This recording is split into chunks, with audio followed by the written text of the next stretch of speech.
We're starting over again. This is take 3. Okay. Hi, my name is Jen and welcome to the first video on my YouTube channel.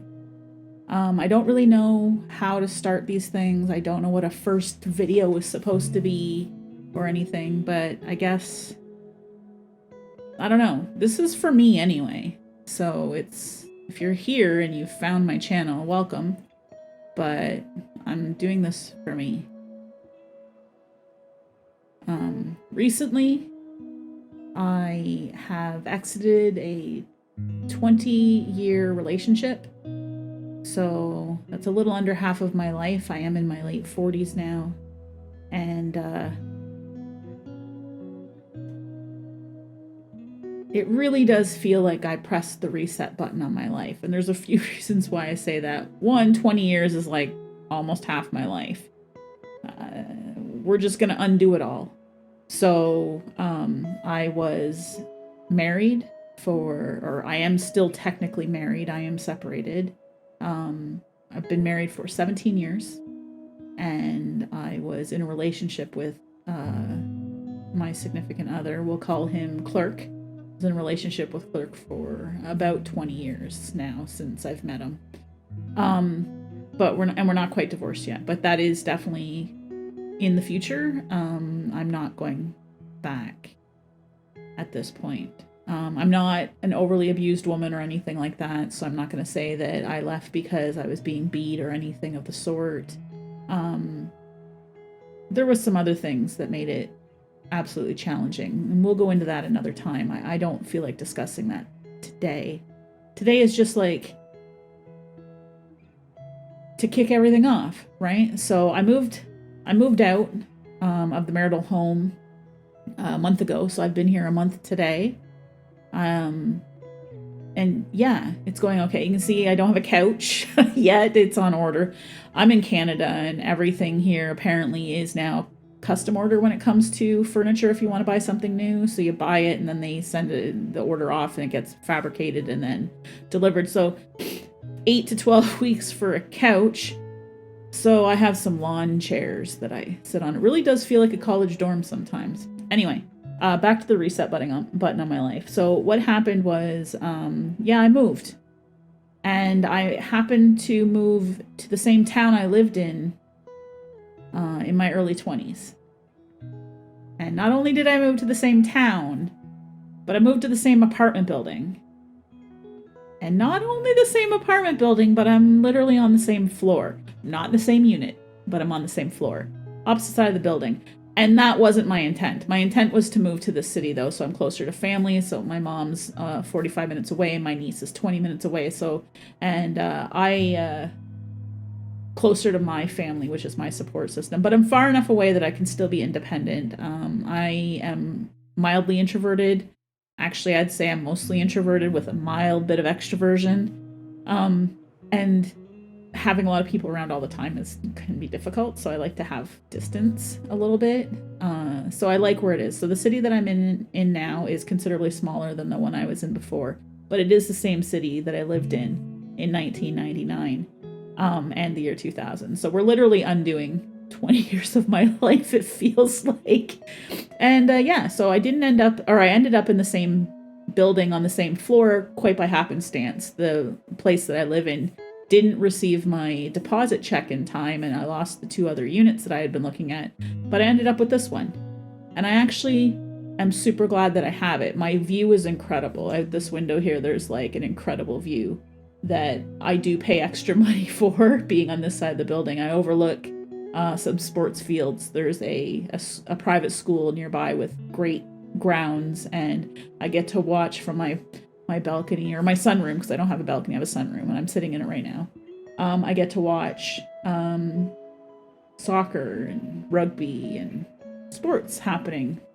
And there's nice trees, and there's a view of the bay, and it's not quite waterfront, but it might as well be, and it's lovely. And I work from home since COVID. Thankfully, my work kind of gave me a bit of an exception. They are trying to bring people back to the office, but I can't afford rent in Toronto at all. If anybody who lives in Ontario understands right now that rent is incredibly, incredibly expensive.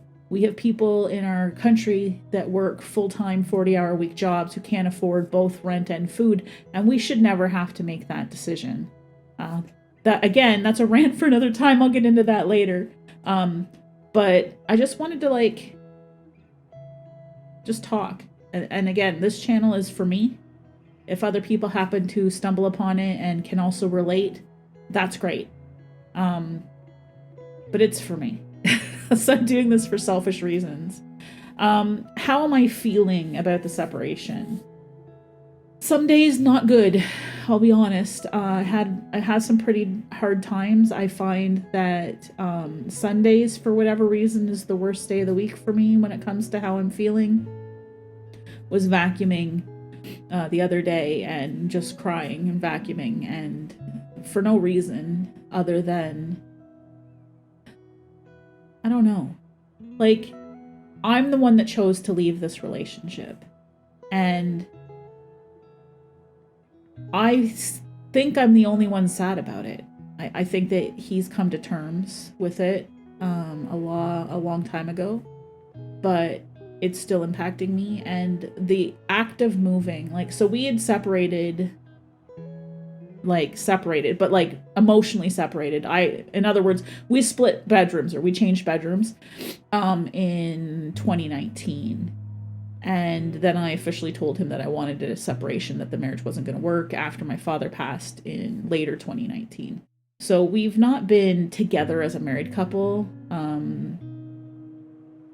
since then, right?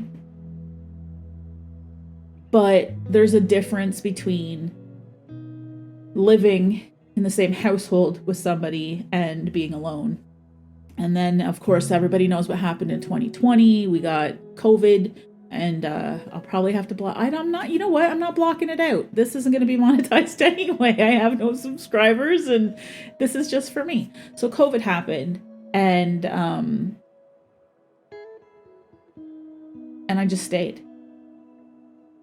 And I had the master bedroom with the ensuite bath and a walk-in closet, so I had enough room. I was able to move my desk in there, and I casually stream on Twitch, so I still had my hobby, and I had my online friends, and then I was working from home, so my whole life was in that little den, that depression den, and I just stopped doing things for him, like cleaning the way he wanted me to, and I fell further and further into depression. And then February of this year rolled around, February 2023, and all this time I have friends that are like, you need to get out of there. You cannot. It is bad for your mental health. Because I was living with somebody who hurt me very, very deeply. And we're going to talk about that a different day. I don't want to go into all of the details about it today, because today is positive. We're restarting our lives. But I was in such a deep depression, and it was just being exasperated by the seclusion and staying in this one room. And,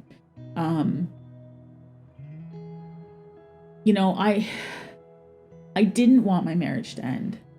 I fought for it for a long time. And as much as I fantasized or dreamt about moving out, there was a part of me that was really kind of never going to do it, I don't think. I don't think I was willing to just be on my own again. And then February 2023 rolled around, and he lost his job. And then I was faced with this vision, or this reality, that if I didn't move out, then I would have to take care of him as his mother or substitute mother for the rest of my life. So I told him that I would be moving October, and that I would still do things to help out a little bit, because I don't want to leave him stranded. I'm not going to kick a person when they're down. He just lost his job, and staying. Well, for one thing, my salary doesn't allow me, with the current rents, to be able to, one, move out on my own, not in Toronto anyway, and two, support another person. So I don't have enough money for two people. I have enough money for me and my cats, but I don't have enough money for two. And he understood this. And so anyways, the decision was made that I'd be moving in October, and I did. I moved. September 30th was the day that I moved. So I now live in a different city.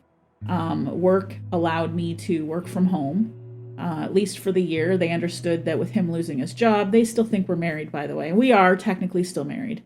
But with him losing his job, there was no way I could afford rent there and maintaining two people. So he has the apartment there in Toronto, and I'm living in a different city now. And it's been a month. So it's been kind of good. I'm still not fully unpacked. Behind me, there's some boxes. These are my office boxes, so they're wires and stuff. There's a lot of wires. When you stream and stuff and you have a bunch of computers, there's a lot of wires that goes into that. And I have everything set up again, and I don't know where the wires are supposed to go, so I got some leftovers, so we'll figure it out one day. I'm assuming they're probably for my consoles. Anyway, so yeah, I don't remember where I was, but welcome to my unedited videos. Maybe we'll edit. I don't know. Maybe I won't. I'll just leave it up. I'm just rambling. I don't really care. But anyway, so I've moved and I'm not fully unpacked yet. I think part of my settling in is going to come when I get a couch so that I feel more here. But one of the things that I've been trying to do is get into a routine, and my routine has to start with a health journey. So I'm not a little person, as you can tell. I don't own a scale, but the last time I weighed myself, I was a little over 300 pounds.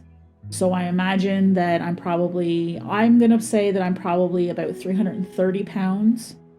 And I'm 5'5". So that's obviously too heavy. I've always been a big girl though. I've always been fit. I played a lot of sports in high school and after high school.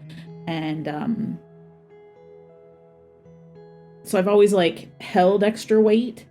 I've always weighed more. 180 pounds on me is a good looking weight for me. I look fit usually. But, now that I'm in my 40s, who knew that all of that would catch up with you one day? Well, turns out everybody was right. So that's caught up with me, and my weight is something now. I don't have diabetes. I'm not pre-diabetic. But I have inherited some issues with my legs, where my bottom of my legs, my calves, they fill with fluid very kind of too easily, and so they're extra big. And I have cankles instead of ankles. And I'm at a point, though, where I don't feel comfortable in my body and things hurt. And so I need to establish a routine that's going to allow me to be more healthy. So the good thing about where I live is everything that I like to eat, and I'm not an overeater, but everything I like to eat as far as junk food and fast food goes, because I do partake occasionally, is in a 15-minute walk from me. So Tim Hortons is 15 minutes. There's a Wendy's, 15 minutes. There's a drugstore, 15 minutes. So what I'm doing right now is I have one rule. If I want it, I have to walk to get it. So if I want Tim Hortons, I just put on my walking shoes, my sneakers, and I go and I walk and I get it. It's 15 minutes there. It takes them about 5 minutes to get me my stuff, and it's 15 minutes back. So I'm trying to walk 5 days a week. There's two ways I can do this. I can do it at the gym. So when I go to the gym, I did buy a gym membership, the YMCA. So it was like $30 a month, $35 a month, maybe $37.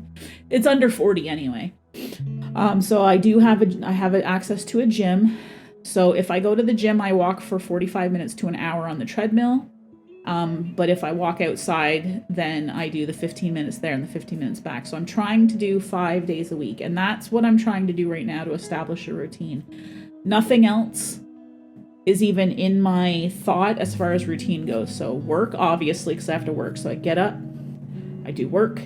At lunchtime, I go to Tim Hortons if I would like Tim Hortons. So that's a half an hour walk that I'm getting in. And then I come home and I finish the rest of my day. And then perhaps I'll go to the gym. So I'm trying to do walking 5 times a week.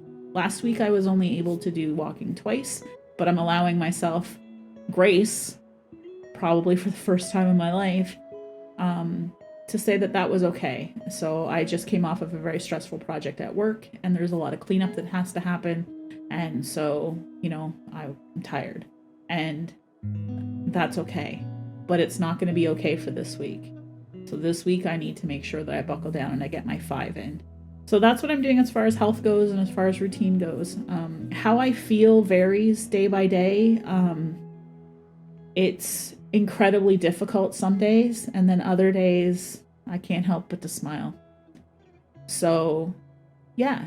Anyway, I think that's good for today. I'm just going to post this. This is for me. And yeah. Kind of hungry. I might go have some dinner. It is dinner time and I haven't eaten since breakfast. So goodbye.